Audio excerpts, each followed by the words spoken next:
My skin wasn't thriving, why my edges was falling out, why my eyelashes were falling out, why my nails were breaking. It's like, you're not stewarding the beauty that God gave you well. Just like how you're not stewarding your money well. You're not stewarding anything that God has given you well already. Why would God give you more? That was the message to me. And I was just like, oh, why would God give me any more? Would I keep giving someone something if I consistently see them destroying it? No. Hi, welcome to Find Here. My name is Nirvana, and today I want to talk about what the Baddie aesthetic cost me in a very honest way. For one thing, it cost me a relationship with myself. Everything from the eyelashes to the foundation that was really heavy, the makeup, this really high femme aesthetic over glam look was what I didn't know was separating me from myself. It cost me a relationship with my hair. I always had wigs on, and the only time I took the wigs off was to wash my hair or condition it or just redo another wig or something. But my hair was not seen much, not by myself rather.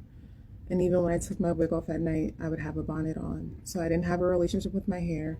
It cost me a relationship with myself. It certainly cost me a relationship with other women. And when I say it cost me that, I mean my self-esteem was so low. I suffered really badly from jealousy. And I know that a lot of that, again, is just a self-worth issue. And so that was obviously connected to my relationships with men and not feeling like I was worth anything. And so I let men treat me like that. It cost me a relationship with money. Lots and lots of money went into the upkeep of that aesthetic. And honestly, it's embarrassing, to think about how there were times where I would have extensions that were over $500 or a wig that was on my head that was like $600, and I'm collecting governmental assistance. It's just like, that doesn't make sense, no way, shape, or form. And it's embarrassing, but it's honest. And it's like, it cost me a relationship with my finances, not stewarding the finances I had. And we can all argue and say, if I had more money, I would save more. But it's like, how are you stewarding the money? Like, how was I stewarding the money I was getting? I wasn't stewarding it well. Why? Because of an aesthetic. Why? Because I was trying to keep up with this unnatural, unachievable, unattainable beauty standard that was just depleting me in every area of my life. When I think about it, that aesthetic is a poverty spirit. It's not just Jezebel, it's a poverty spirit. It's a spirit of lack. And that was the revelation for me. I'll come back to that, but another thing it robbed me of was heart-centered joy. And now it's like, when I look in the mirror, and this is not idolatry, this is someone who has never had a chance to be introduced to themselves. I was introduced to myself for the first time. You know that feeling you get when you are introduced to someone for the first time? It feels like it's exciting. It's like, oh, this is a new person, right? I get to learn about them. That's what I mean. It's not like, it was that kind of feeling. When I look in the mirror now, it's like, I'm home. I'm getting to know this person, and it feels really good. And part of it is really sad too. That it took me to be, 42 years old to get here, but I'm happy to be here. And even though, like I said, I was natural since I was like 22, I wore extensions a lot, and it really picked up in my 30s. So, we live and we learn. Sorry to interrupt, but we are having a serious emergency because one of you switched out the like buttons, leaving deep conditioner with nail lotion. Go help her, please, someone. It also cost me my nails becoming really weak. And the thing is, with my nails, like, I had always had really strong nails, but I started wearing tips. And so, as you can see here, I just wear my real nails now. I would wrap them to try to keep them strong. But the thing is, my nails were never breaking before that. Before going to the nail salon and getting acrylics and getting gel and All of this. Not only was I spending upwards $40 every 2 weeks on my nails, but they were breaking. I had to go, there was weeks where every week I would have to be in the nail salon getting a broken nail fixed. Why? If I add up the amount of money I spent on that, it's embarrassing. Again, money on the hair, money on the eyelashes, money on the nails. So it cost me that. And when you look at it, it's just like, it's ridiculous. It also cost me quality men. So back to the point of this being a spirit of poverty. The state of mind that I was in, the purpose for me dressing like this and doing this high performance. I mean, it was just so, I mean, it was like, am I doing a magazine shoot every day? I was in desperation to attract a man that I thought was high value, right? Oh, let's go, God. Let's go back to that. You know, these women telling you about high value men and what attracts them and how you have to look and wearing wigs and makeup and doing your nails and doing all that. And it's just like, why would I want to be in a relationship where I want someone to love me for me, but I'm not giving them me? Why would I want to be in a relationship with a man that's in love with my aesthetic? Why would I want to be in a relationship forever, in a marriage, with a man who wants me to look like I am doing a magazine shoot every day? Do you know how exhausting that is?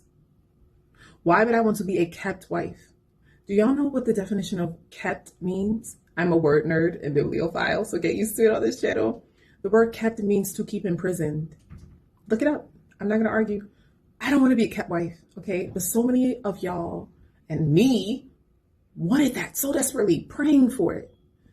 And it's like I was praying for my permanent enslavement. So essentially, me desiring that would have been me making a covenant, because marriage is a covenant, making a covenant with the spiritual bondage and imprisonment of my soul. I'll pass. You know, I've dealt with a lot of mental illness throughout my life, and I've always felt very vulnerable. Through the grace of God and the Holy Spirit, I've been delivered from mental illness, so you should know that I'm fine now. God has been my salvation. Yeshua has been my salvation. Yeshua in Hebrew means salvation. Making men my God and salvation, making them idols, like they were going to save me with their money. Think about how silly that is. They're going to save me with their money. I'm going to be saved and safe with someone else's money. And I have to put on this costume in order to get it. It's really just sad, you know, when I think about all the things that this aesthetic has cost me. It has cost me certainly my hair density, thickness, and length, because anytime I would grow my hair or do a challenge of no heat or weave or whatever, the second I got some hair density and thickness and hair inches on my head, I would just go right back to the extensions and the wigs and then wonder why I'm having to cut 8 inches of my hair off the next year. So it's really sad. And I just feel like when I add up all the things that it has cost me and how the state of mind that I was in when I felt the need to dress like this, it stems from a desperation spirit. It's a spirit of desperation and poverty and fear and lack. I don't want to be in that state of mind. I don't want to be in that space spiritually. And it seems ever since coming out of that, God freeing me from that, I can now reclaim the wealth, the non-impoverished version of beauty, the version of beauty that God has for me. And in that, I'm attracting different people into my life, a different type of man with different value systems. And God is ministering to me his glory through removing all of this, taking all of it, and then showing me how depressed and, you know, I had this major depressive issue, you know, while I was dressing like this. Again, it was just like this desperation call, like, pick me, hey, pick me. I'm better than all these other women. Oh God, it's embarrassing. You know, I've repented for a lot of this. God has been doing a work in me and I'm grateful for that. But I just wanted to share this with you all. And I don't know if anyone can relate to this. The loss of female friendships, the loss of quality men, the loss of your hair density. And because, you know, doing the edges all the time, it's like I lost my edges again, you know, losing self-confidence, losing heart-centered joy on my eyelashes, because I naturally had really nice eyelashes. Like, why am I wearing eyelashes? All I need is mascara. Money, time wasted. I would spend like an hour and a half just to go to some man's house. Like, what? A full face of makeup, $600 wig. Like, why? I was wondering why, my skin wasn't thriving, why my edges was falling out, why my eyelashes were falling out, why my nails were breaking. It's like, you're not stewarding the beauty that God gave you well. Just like how you're not stewarding your money well. You're not stewarding anything that God has given you well already. Why would God give you more? That was the message to me. And I was just like, why would God give me any more? Would I keep giving someone something if I consistently see them destroying it? No. So if you can relate to any of this, let me know. My name is Nirvana, and I will see you in the next video.